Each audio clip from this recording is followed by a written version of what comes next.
एक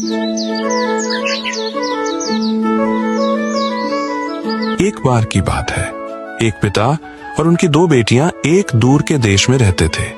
उनमें से एक लड़की बहुत मेहनती थी और दूसरी बिल्कुल ही सुस्त थी।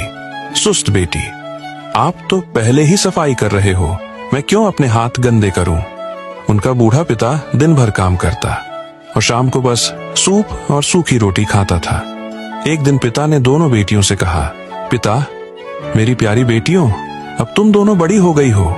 अब समय आ गया है कि तुम दोनों कुछ जिम्मेदारी उठाओ और काम ढूंढो। मेहनती बेटी, जी पापा, मैं काम ढूंढूंगी। सुस्त बेटी, मेरी बहन के लिए काम ढूंढना ही सही है, मैं तो घर का काम करूंगी। लेकिन सुस्त बेटी घर का काम करने के बजाय कुछ नहीं करती थी।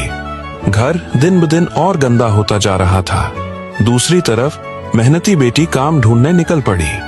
उसके पिता ने उससे कहा, पिता, मेरी बेटी, कभी किसी की मदद से इनकार मत करना और अपना काम दिल लगाकर करना। मेहनती बेटी, जी पापा, मैं आपकी बात कभी नहीं भूलूंगी। वह लड़की दिनों तक चलती रही, लेकिन उसे कोई काम नहीं मिला। एक दिन उसने एक सूखे पेड़ को देखा जो उससे मदद मांग रहा था। पेड़, छोटी लड़की, क्या तुम मेरी सूखी शाखाओं को साफ करोगी और मेरी जड़ों को पानी दे दोगी? मेहनती बेटी ने पेड़ की सफाई की और अपना पानी उसकी जड़ों को दे दिया। पेड़, धन्यवाद छोटी लड़की, लेकिन अब तुम्हारे पास पानी नहीं है। मेहनती बेटी, कोई बात नहीं, मैं और पानी ढूंढ लूंगी। आगे जाकर उसने एक टूटी हुई मिट्टी की बत्ती देखी जो उससे मरम्मत करने को कह रही थी। बत्ती, क्या तुम मुझे ठीक कर दोगी? मेहनती बेटी ने मिट्टी से उस बत्ती को ठीक किया। बत्ती, तुम्हारे कपड़े गंदे हो गए। मेहनती बेटी, कोई बात नहीं, तुम्हें मदद चाहिए थी और मैंने की। चलते चलते उसे एक भेड़ मिली जो कोयले की तरह काली हो गई थी। भेड़, मुझे उस झील में धो दोगी? मेहनती बेटी ने उसे साफ किया और भेड़ फिर से सफेद और मुलायम हो गई। उस रात मेहनती बेटी एक सुंदर घर पहुंची जहां 7 परियां रहती थीं। परियां, तुम यहाँ काम कर सकती हो, लेकिन हर दिन सिर्फ 6 कमरों की सफाई करनी है। 7वें कमरे में कभी मत जाना। उसने 1 साल तक ईमानदारी से काम किया और 7वें कमरे में नहीं गई।